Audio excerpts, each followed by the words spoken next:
When Jenny and I were dating and starting to talk about marriage and life together, we always thought we would have our babies biologically and then pursue adoption.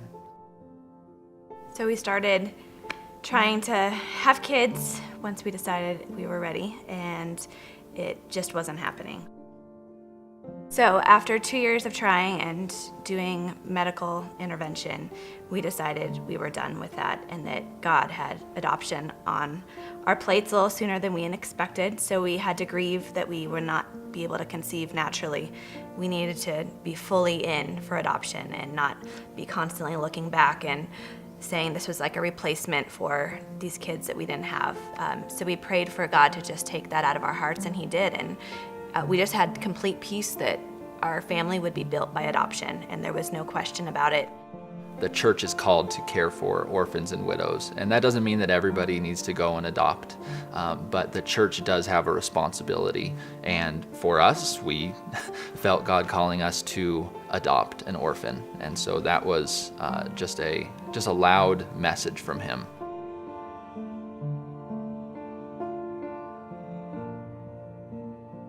His timing was perfect, and we got a referral of Bailey when she was a little over 2 weeks old. And from there, we were told it'd be about a 9-month process, and it turned into about a year. As we waited, I think we both had a lot of nervous energy and just a lot of energy and love that we needed to process and to give. And so we kind of channeled that through just sharing our story with whoever wanted to hear it, through our blog and through social media.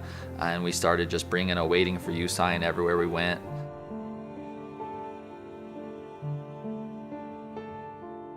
Knowing that we were going to build our family through adoption, about 6 months after Bailey came home, we started looking into adopting again. And the day we were going to sign with another agency, the Congo shut down, basically.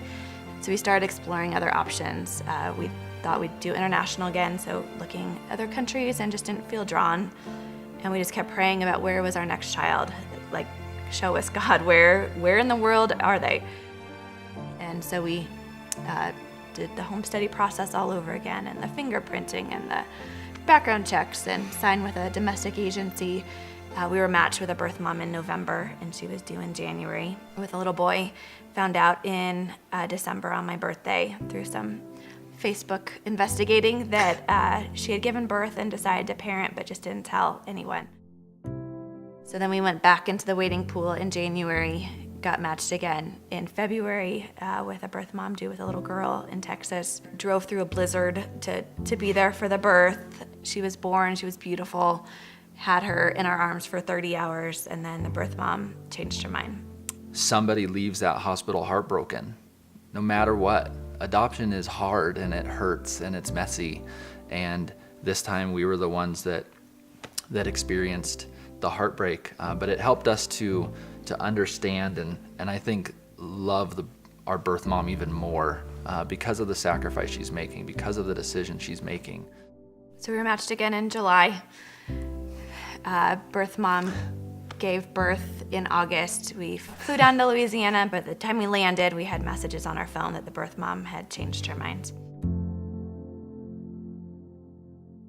So we didn't even get out of the airport. We just grabbed our bags and flew directly home.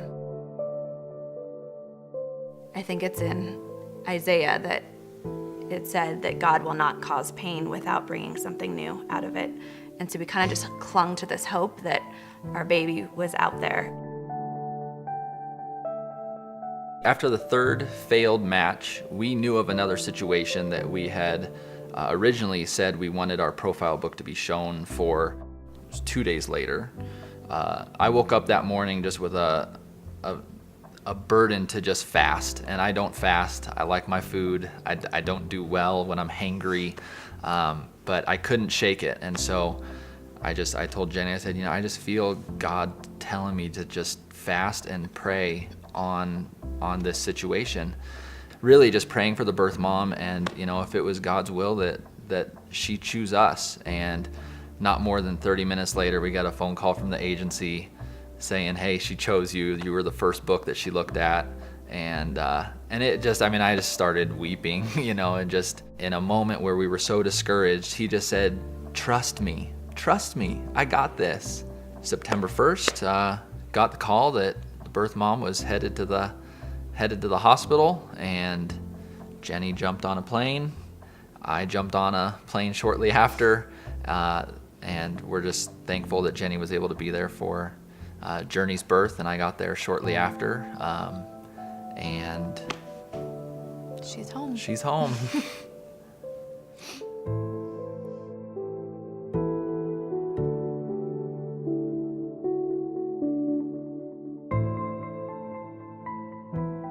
God has shown us that He provides our kids for us, and that we are to need to be open to what He has in store for us. So we expected all of our kids to be beautiful brown babies, and we love that.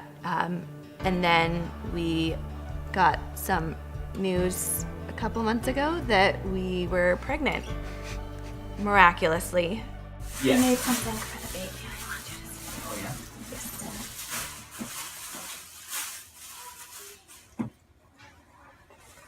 That's awesome. Good job. Wait, what? What? What are you talking about? What are you... Wait, what? What? What? Are you serious? How? How? What do you mean how? How? How? What? Are you seriously? What? Oh my gosh. When did you find out? Today. We had been told that would never be possible, and so here we are. We have a 10-week-old, and we'll have a new baby girl in April. He had 2 babies for us, and so that's what happened. And now something that we released to him and said, God, our family is yours.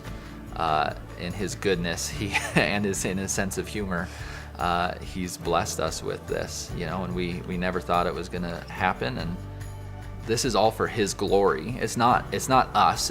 We're not doing anything great. We're following His call, and it's so that He is glorified, and Lord willing, that more will come to know Him as a result of our journey and our story. And this is His story. Like, He's used 2 babies now, and then the third is just like a cherry on top. Like, Yeah. See how good I am? Like, here's one more. Like, why not?